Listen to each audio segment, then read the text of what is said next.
हमारे चैनल को सब्सक्राइब करें और बेल आइकन दबाएं। नमस्कार, आदाब। मैं अनूप सोनी क्राइम पेट्रोल सतर्क के ब्लैक हेडलाइंस अध्याय के आज के एपिसोड में आप सबका स्वागत करता हूं।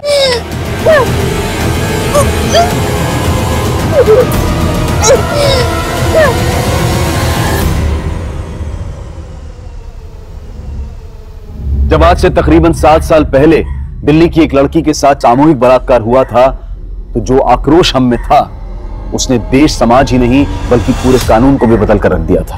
लेकिन आज हम उस घटना का जिक्र इसलिए नहीं कर रहे हैं ताकि हम अपनी भड़ास निकालते हुए ये बोलने लग जाएं कि अब तक तो उस लड़की के गुनहगारों को फांसी मिल जानी चाहिए थी। क्या उस सजा के असर से उस तरह के वहशी लोगों के मन में खौफ पैदा हो गया है? क्या उस तरह की क्रूरताओं का आज अंत हो गया है? अंत तो छोड़िए, ऐसा लग ही नहीं रहा है कि ऐसी घटनाएं कम भी हो रही हैं। आए दिन कोई ना कोई ऐसी घटना जरूर हो जाती है जो पिछली घटना से ज्यादा भयानक होती है। आखिर कब तक हम यूं शर्मिंदा होते रहेंगे? कब तक हमारे देश की महिलाएं इस तरह के खौफ में जीती रहेंगी? आज का एक केस सदियों से उठ रहे औरतों के एक सवाल की प्रासंगिकता यानी कि रेलेवेंस को 21वीं सदी में भी दोहरा रहा है। क्या 21वीं सदी में भी औरत होना पाप है?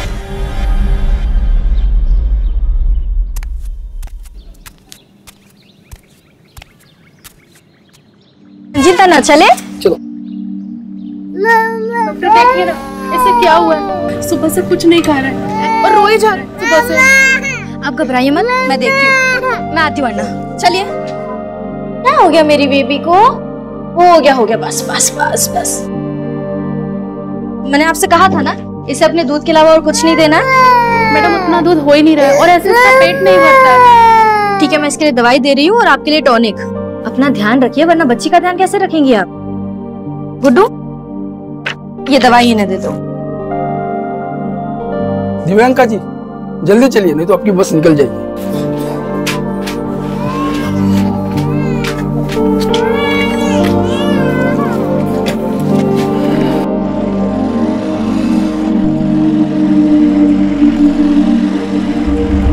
अरे भाई जरा रुको ना भाई, ओ भाई जरा रुको। थैंक यू अन्ना, बाय बाय बाय।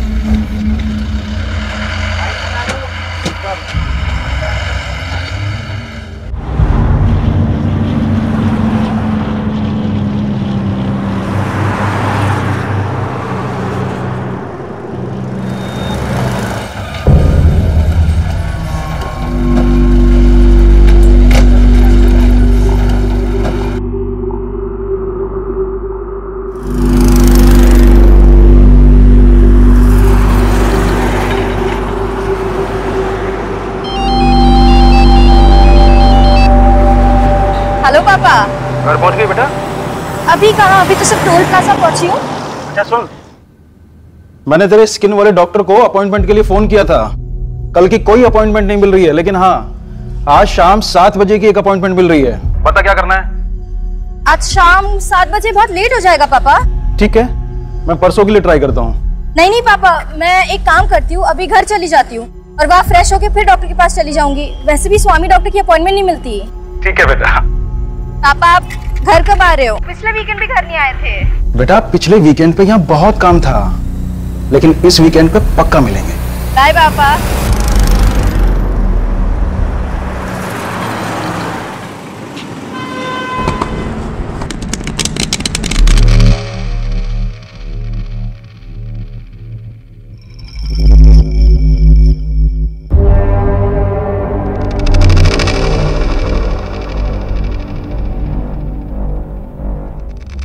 गुलाम आए, ये देख अपने में रानी आई है जो आज अपना किस्मत बदलेगे।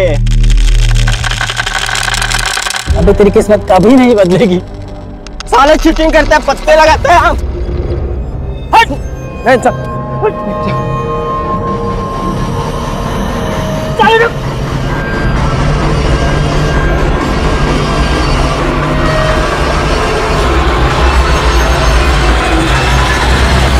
अबे रुक, अबे पागल है क्या? अबे तुझे बताता है कि मुझे किडनी का प्रॉब्लम है, तू भगा था इतना। साले बीबी का किडनी लगा लेना। अबे बीबी का नाम मत ले यार, आज उसी की वजह से जिंदा हूं मैं।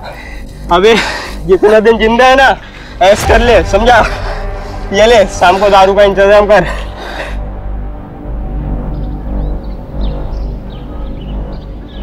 अभी इतनी दूर से आई है, आते ही जल्दी। तेरी बहन भी अभी नाइट ड्यूटी के लिए निकल जाएगी और मैं अकेली। अम्मा मैं 9 साढ़े 9 बजे तक आ जाऊंगी। अरे पर तेरा रोज रोज ही गांव के हॉस्पिटल जाना जरूरी है क्या? वो भी इतने से पैसों के लिए थक नहीं जाती क्या?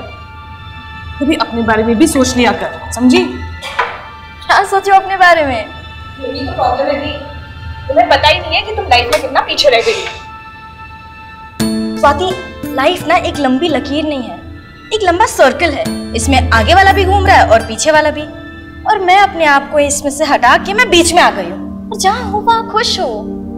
क्या खुश है?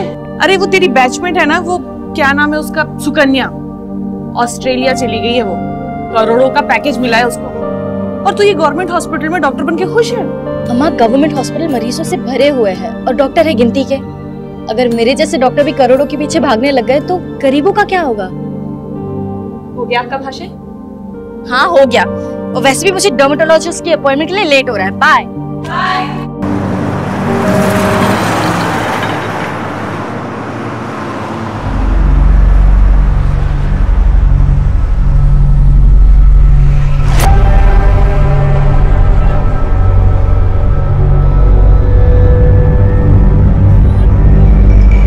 अरे यार, ये छोटू दारू लाने गया या अपना किडनी बदलवाने गया?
यार आई नहीं अभी तक वो।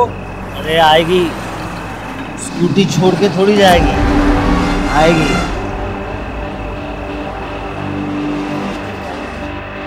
बस रुक जाइए।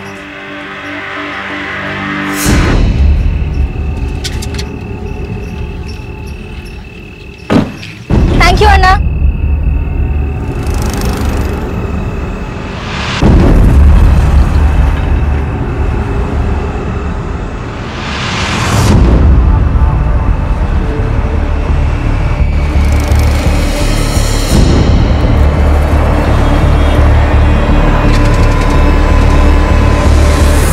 ओ मैडम, आपकी टायर पंक्चर है।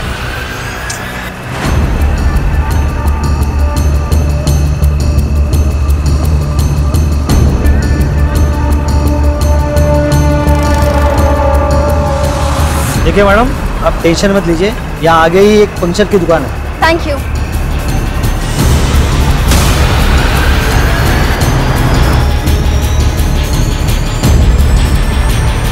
अरे मैडम देखिए, आप रहने दीजिए, मेरा लड़का ये पंक्चर लगवा के आएगा। नहीं मैं मैनेज कर लूंगी, थैंक यू। अरे मैडम, इस रात को इसको किधर खींच के लेके जाओगे? एक मिनट, इधर आ। हाँ भाई। जा और मैडम का पंक्चर लगवा के आ जा। अरे नहीं देखिए, कोई बात नहीं, मैं कर लूंगी मैनेज। मैडम मैं यहीं पे हूँ, आप टेंशन मत लीजिए, ठीक है? ले जा जल्दी जल्दी।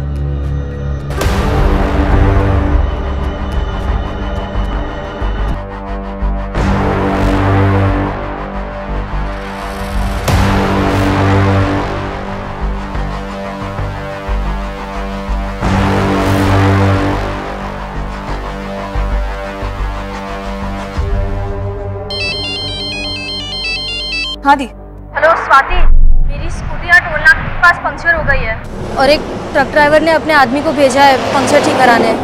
तो प्रॉब्लम क्या है? यहाँ बहुत अंधेरा है और आसपास सिर्फ ट्रक्स ही नजर आ रहे हैं। स्वाति मुझे बहुत डर लग रहा है। तो तू टोल नाके के पास चली जा ना। अगर मैं यहाँ से गई और उन्होंने मेरी स्कूटी गायब कर दी तो तू ही बता मैं क्या करूं। प्लीज मुझसे बात करती रहना, मुझे डर नहीं लगेगा। पर दी मैं अभी बिजी हूँ। अच्छा चल तू अपना काम कर, मैं बाद में बात करती हूँ। बाय। पंक्चर ठीक हुआ? नहीं हुआ मैम, वो दुकान बंद था।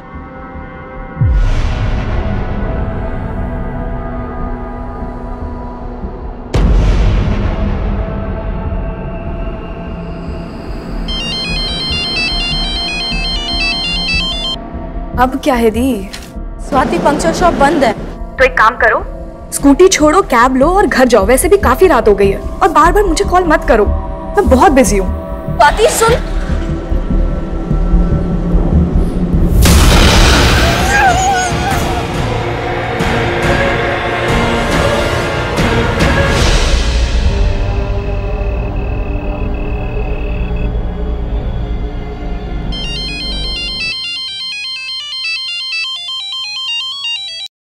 हाँ माँ।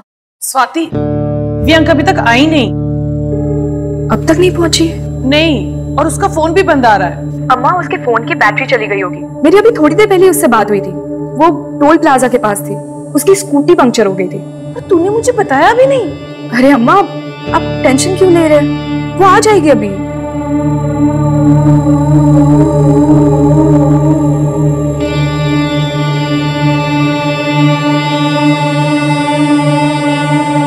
आप जिस नंबर को डायल कर रहे हैं वो इस समय स्विच ऑफ है।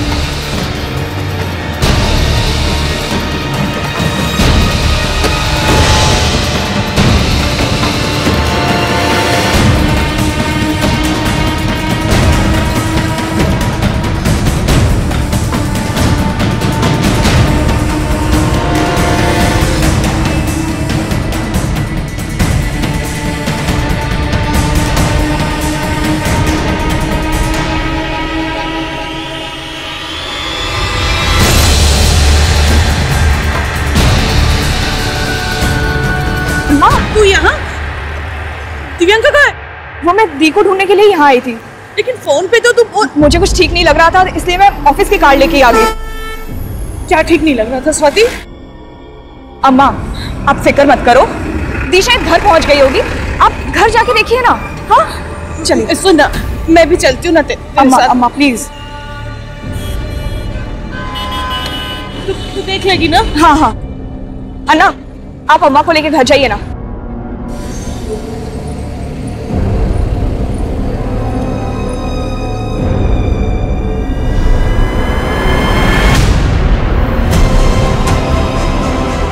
देखिए यहाँ हम पेट्रोलिंग पे हैं और ऐसा कुछ भी गलत नहीं हो सकता, ये जगह बिल्कुल सेफ है। मेरी बहन बहुत घबराई हुई लग रही थी, उसने यहीं से कॉल किया था। मुझे कुछ ठीक नहीं लग रहा है, आप प्लीज कुछ करिए ना। देखिए आप परेशान मत होइए, आप एक काम कीजिए, थाने जाइए और वहाँ जाके अपनी कंप्लेंट दर्ज करवा दीजिए।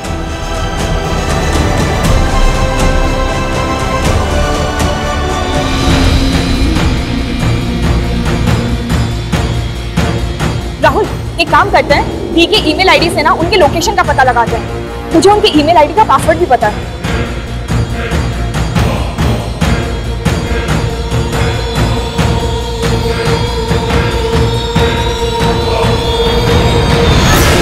क्या हुआ? आई थिंक दी ने अपना पासवर्ड चेंज कर लिया है। क्या? जय 11 बज रहे हैं और दिव्यांका अभी तक नहीं आई है। इसीलिए तो डर लग रहा है। या एक काम करो, तुम और स्वाति अभी पुलिस स्टेशन जाओ और कंप्लेंट फाइल करो। मैं भी बस यहाँ से निकलता हूँ, ठीक है? ठीक है।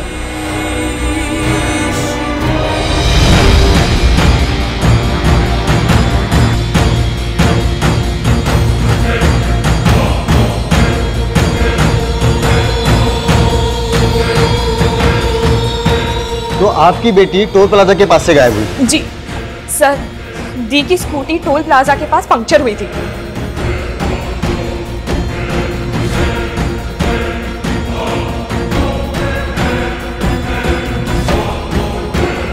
दीदी ने यह भी बताया था कि वहां पे एक ट्रक खड़ा था।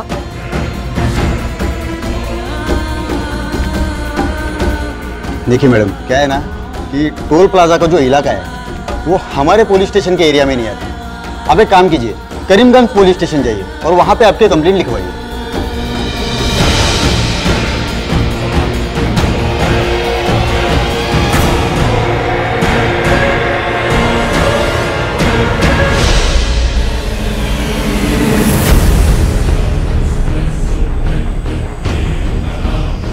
एक मिनट सर, मेरी बेटी दिव्यांका कहीं मिल नहीं रही है।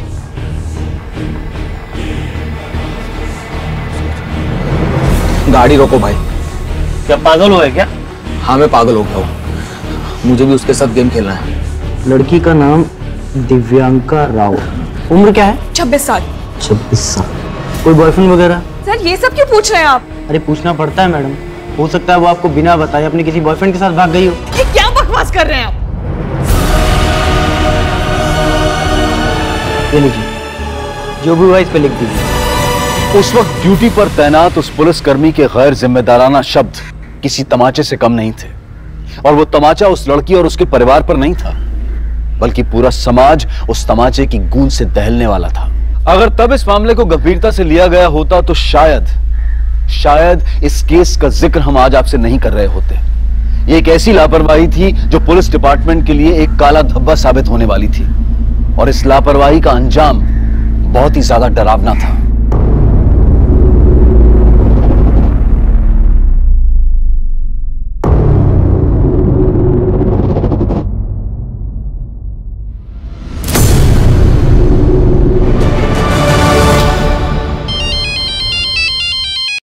हेलो। जी हम अभी आते हैं। किसका फोन है? पापा, पुलिस ने हमें बुलाया है।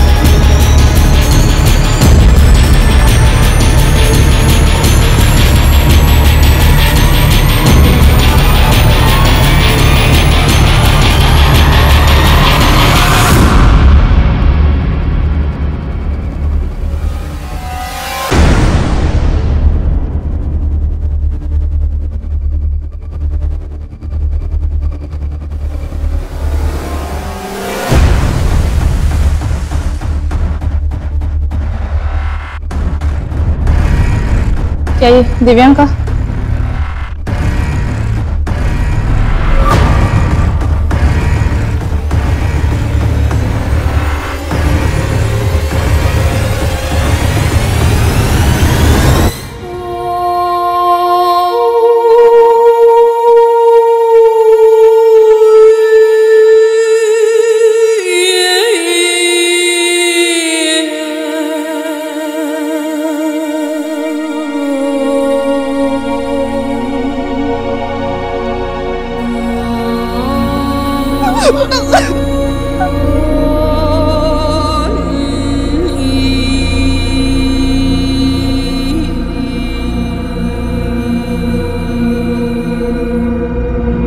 दिव्यांका के सामूहिक बलात्कार और उसकी हत्या के बाद यह केस हमारे देश के लिए एक बहुत बड़ा मुद्दा बन गया था। बड़े बड़े राजनेता और सेलिब्रिटीज अपनी प्रतिक्रिया देने लगे थे, और जिन पुलिसकर्मियों ने दिव्यांका की मिसिंग रिपोर्ट फाइल नहीं की थी उन्हें सस्पेंड कर दिया गया था। और इस केस की जांच के लिए तुरंत ही SIT का गठन किया गया और जांच का जिम्मा SP आदिल खान को सौंप दिया गया।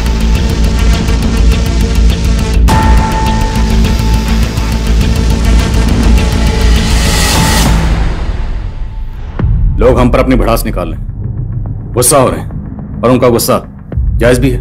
पर रेड्डी, हमें अपनी वर्दी पर लगा ये दाग धोना है। हमें किसी भी कीमत पर दिव्यांका के गुनहगारों को पकड़ना है। और एक बात सर, इस लाश को सबसे पहले एक दूध वाले ने देखा था। उसे क्राइम सीन पर बुलाओ। जैसा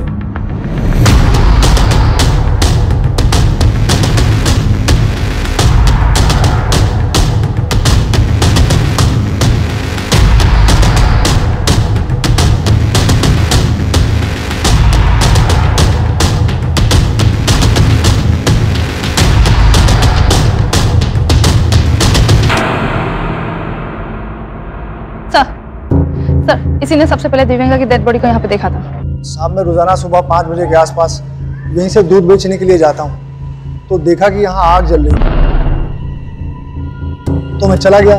लेकिन वापस जब मैं 8 बजे के आसपास आया यहाँ पे, तो देखा ये तो लाश है जो जल रही थी। उस वक्त यहाँ पर किसी को आते जाते देखा था? नहीं साहब। चलिए। पता करो किसी को बचा तो नहीं रहा। सर, जिस तरह से लाश को जलाया गया शायद पेट्रोल इस्तेमाल हुआ और दिव्यंका की स्कूटी गायब। हो सकता है उसकी स्कूटी का ही पेट्रोल इस्तेमाल हुआ। स्कूटी ढूंढने पे ध्यान दो, शायद किलर पर कोई लीड मिले। कल दिव्यंका अपने डर्मेटोलॉजिस्ट के यहाँ से वहाँ से टोल प्लाजा तक आई थी। बेनजीर को बोल दिया है डर्मेटोलॉजिस्ट से मिलने के लिए, लेकिन जब दिव्यंका की अपनी बहन से बात हुई उस वक्त वो टोल प्लाजा पर थी और टोल प्लाजा से ये जगह तकरीबन 30 किलोमीटर दूर है। उसे शायद जबरदस्ती यहाँ लाया गया हो। आने जाने वाले रास्तों पर जितने भी सीसीटीवी हैं कल रात की सबकी फुटेज निकलवाओ। मैं दिव्यंका की बहन से मिलता हूँ। सर,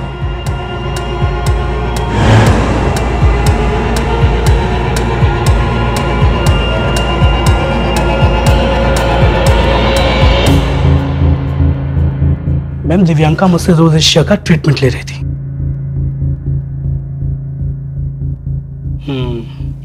बेटर प्रोग्रेशन, 3-4 सिटी में स्किन परफेक्ट हो जाएगी। Thank you doctor. और करीब 7:30 बजे वो यहाँ से चली गई थी। डॉक्टर स्वामी, क्या दिव्यांका के साथ कोई और भी यहाँ आया था? जी नहीं, वो अकेली ही आई थी। हमें आपके क्लिनिक के बाहर की सीसीटीवी फुटेज चेक करनी है।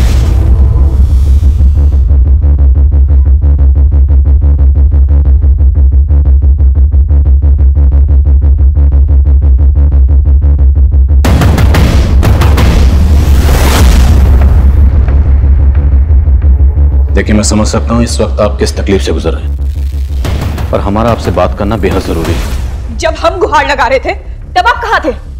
आप लोगों ने अगर पहले स्टेप लिया होता ना तो आज दी हमारे।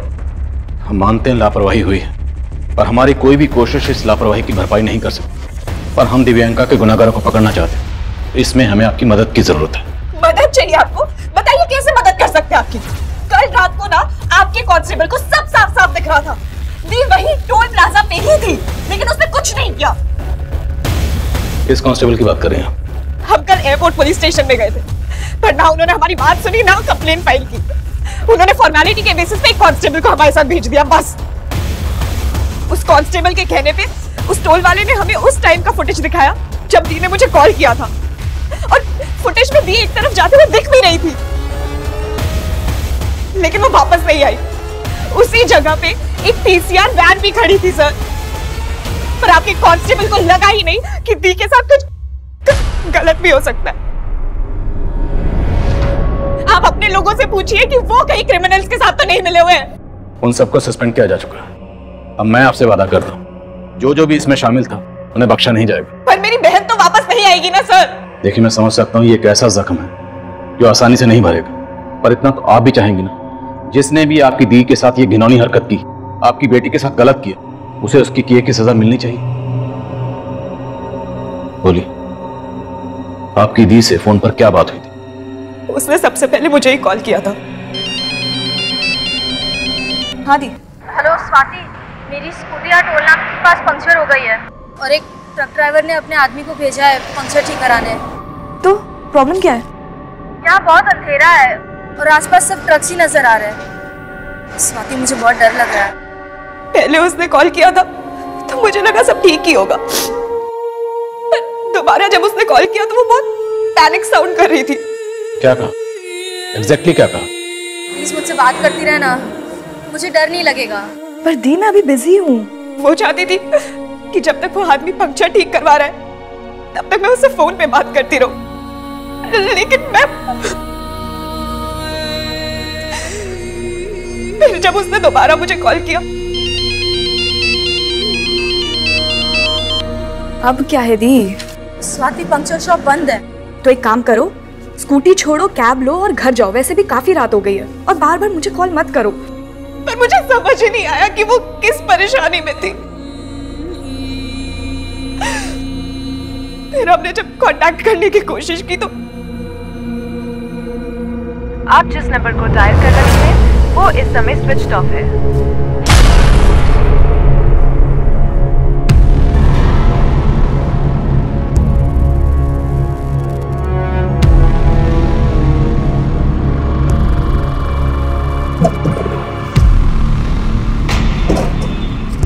टोल प्लाजा की कल रात की पूरी फुटेज निकलवाओ। दिव्यांका की स्कूटी पंचर हुई, आसपास जितनी पंचर की दुकानें सब जगह पता कर। सीसीटीवी फुटेज रेडी है, चलो।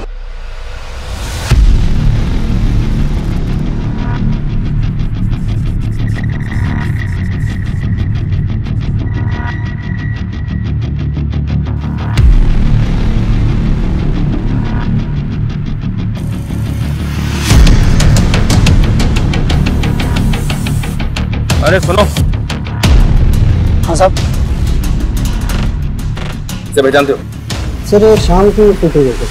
इसमें दिव्यांका स्कूटी से जाती हुई दिखाई दे रही है। उसने जहाँ अपनी स्कूटी पार्क की वो सीसीटीवी के रेंज से बाहर है सर।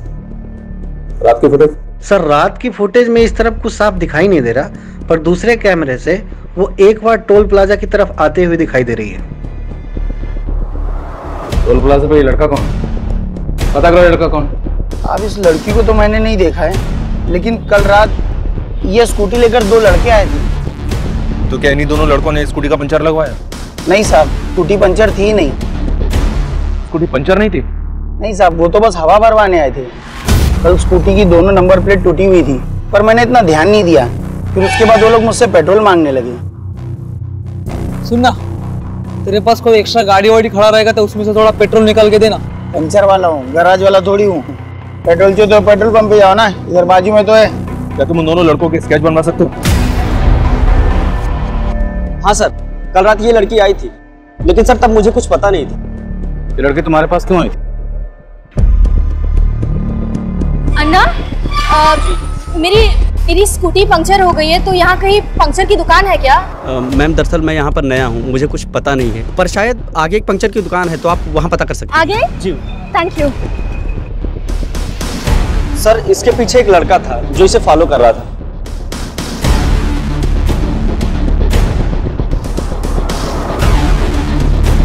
कौन था लड़का? सर उसे नहीं जानता। किसी फोटो दिखाओ, क्या उसमें वो लड़का दिख? आओ। जी।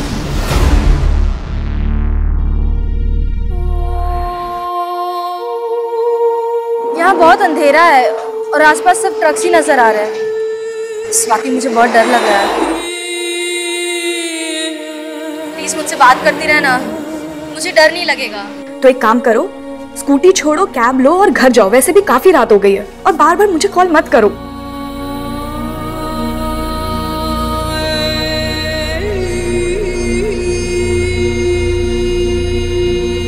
पापा, आप घर कब आ रहे हो?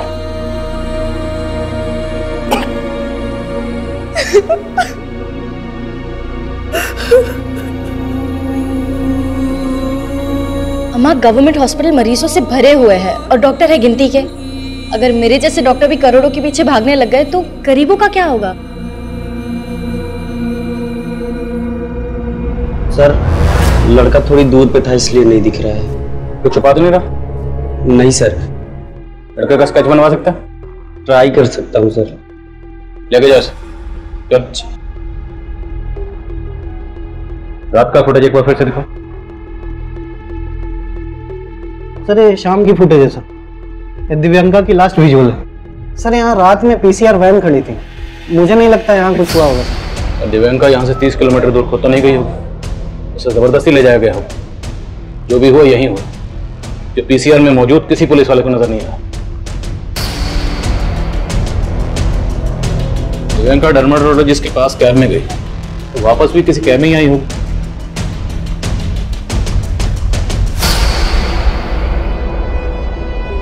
स्वाति ने बताया था कि दिव्यांका की स्कूटी का पंचर लगवाने वाला कोई ट्रक वाला था, और डे फुटेज में एक ट्रक दिखाई दे रहा है।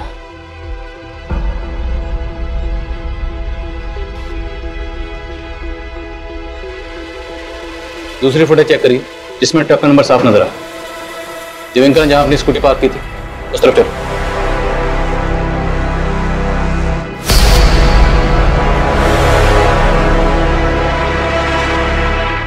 स्कूटी यहाँ खड़ी। हाँ सुनो। सर। हाँ साहब, कल रात को लड़का बोतल लेके आया था पेट्रोल मांगने, लेकिन साहब उस पर मुझे कुछ शक हुआ था। बोतल में पेट्रोल देना अलाउ नहीं है। मालूम है अल्लाह, पर इमरजेंसी है ना, थोड़ा मदद करो। चारों तरफ सीसीटीवी कैमरा है, अगर मैं तुम्हें बोतल में पेट्रोल दिया तो मेरा मैनेजर मुझे जॉब से निकाल देगा, समझ गए?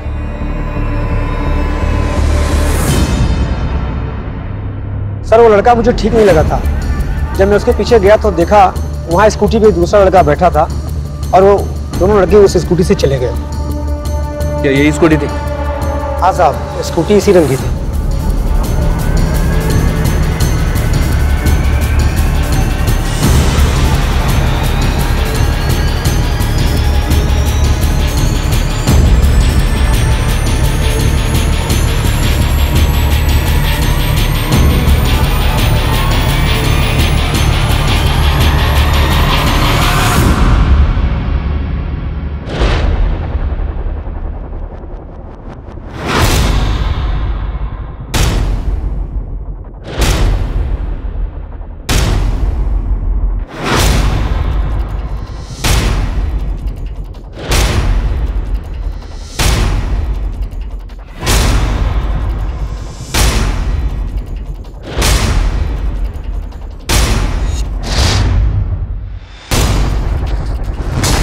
दिव्यांका का रेप यहीं हुआ होगा। वहां उन लोगों ने ट्रक खड़ा किया था ताकि हाईवे से आने जाने वाली किसी भी गाड़ी को कुछ पता ना चले, कुछ दिखाई ना दे, कुछ सुनाई ना दे। साहब आप कहाँ लेके जा रहे हो मुझे साहब? साहब मैंने कुछ नहीं किया साहब। तेरा ही घर है ना? यही रहता ना? जी साहब। कल रात तेरे घर के सामने यहाँ पर एक लड़की के साथ इतना कुछ हुआ, तुमने कुछ नहीं देखा? शामिल है ना इस सब में तो भी? नहीं साहब, मैं रहता यहाँ जरूर साहब, लेकिन रात को निकल जाता हूँ सर, घूम घूम कर चाय बेचता हूँ साहब। कल रात क्या हुआ मुझे कुछ पता नहीं है साहब। कल रात यहाँ पे ट्रक खड़ा था, किसका है? साहब यहाँ पे तो बहुत सारे ट्रक आते हैं साहब, मेरी उनसे कोई बातचीत नहीं होती है साहब। यहाँ से सिर्फ 200 मीटर की दूरी पर पीसीआर वैन खड़ी थी। क्रिमिनल इतने बेखौफ थे। हमारे देश की महिलाएं खौफ में हैं, हम सब खौफ में हैं, क्योंकि इस देश में आम इंसान नहीं, अपराधी बेखौफ घूमते हैं, शहरों और पीड़ितों के नाम बदलते रहते हैं, पर अफसोस ये हैवानियत थमने का नाम ही नहीं लेती। फिर हम अपना गुस्सा दिखाते हैं। इससे पहले हम अपनी चर्चा शुरू करें, हमारे दर्शक जो इस वक्त हमें लाइव देख रहे हैं, सुन रहे हैं, वो अपनी प्रतिक्रिया हमको #खौफ तेलंगाना पर भेज सकते हैं।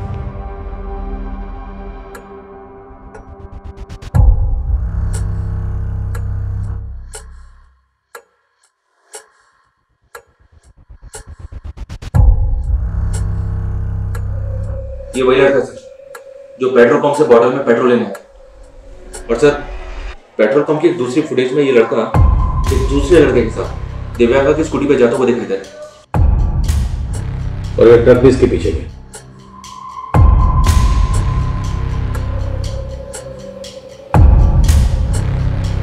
ये तो वही ट्रक है, ये दिव्यांका की स्कूटी के पास भी नजर आ रहा था। ये ट्रक वाला भी इस सब में शामिल है। इस सब में 3 लोग शामिल हैं, ये तो कंफर्म है। 3 से ज्यादा भी हो सकते। वो टोल प्लाजा पर काम करने वाला लड़का, वो एक स्केच बनवाने वाला था, रेडी हुआ? जी सर।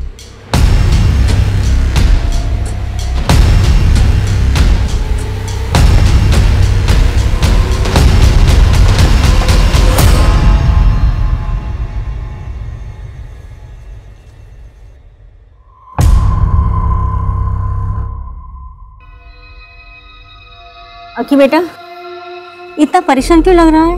अम्मी वो लड़की कौन सी लड़की?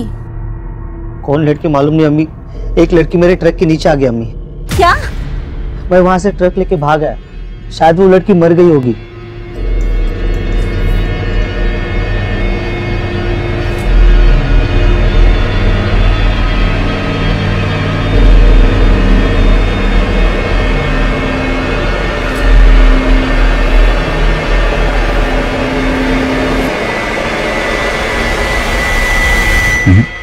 ये लड़का इनमें से नहीं, ये कोई और है।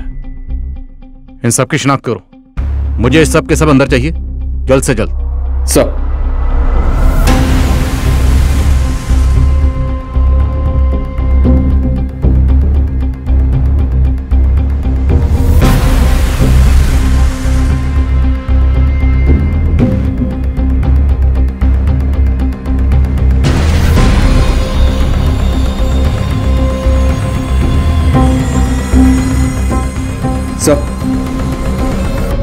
सर एक फुटेज मिली है जिसमें ट्रक का नंबर विजिबल है।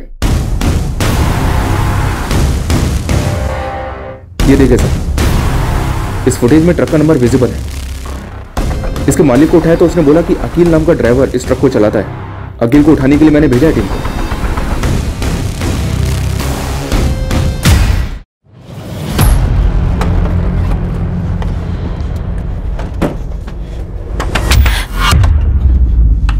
चल इधर देखो, चेकिंग करो।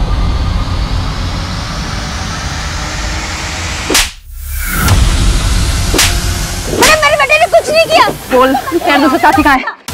पूछो इससे। अरे क्या हुआ? कौन हो आप लोग? क्या हुआ? अरे क्या किया मेरे बेटे ने?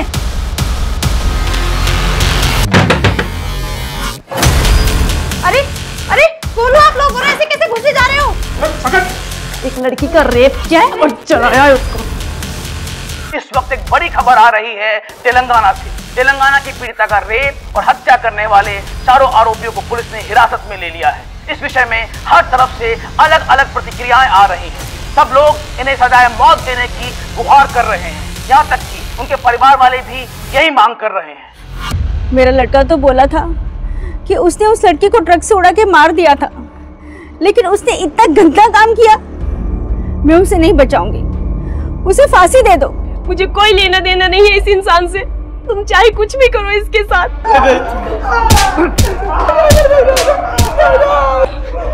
रेप करेगा लड़की को, रेप करेगा। लेके चलो सबको, इन सबको क्राइम सीन पर लेके चलो, लेके चलो। चल।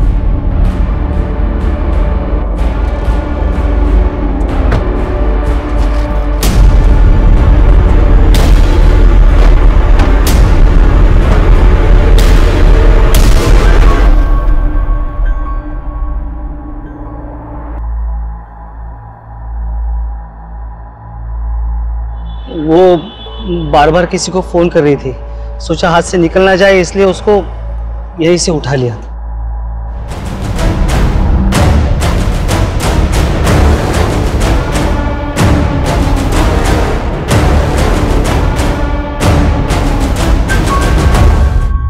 सर, हम उसको उठा के यहाँ पे लेके आए, उसका नंबर प्लेट तोड़ के सूरज और मैं स्कूटर में हवा भरने लेके गए। फिर ट्रक में छोटू का भी मन किया, सोचा उसको फेंक के कहीं जला दे। और इसीलिए हमें ज़्यादा पेट्रोल चाहिए था। वो पेट्रोल पंप वाले ने हमें बोतल में पेट्रोल भी नहीं दिया।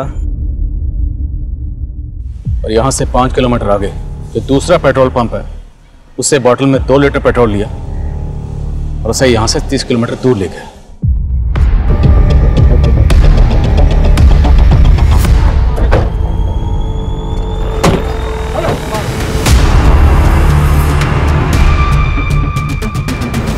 अब हम उसको यहाँ लेके आए। वो जिंदा थी, तुम लोगों ने उसे जिंदा जला दिया।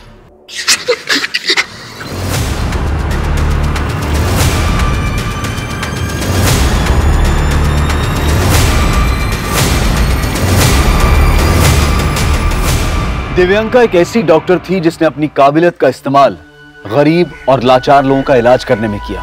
लेकिन आज हम ऐसी लाचारी से गुजर रहे हैं जहां हमें अकील, सूरज, नयन और छोटू जैसे वहशियों का कोई इलाज नजर नहीं आ रहा है। हम गुस्सा दिखाते हैं कि ऐसे गुनहगारों को बीच चौराहे में खड़ा करके सूली पर लटका देना चाहिए, उन्हें गोली मार देनी चाहिए। अब आप ही बताइए कि हम ऐसी सोच पर फूल चढ़ाएं या फिर कानूनी प्रक्रिया का इंतजार करें।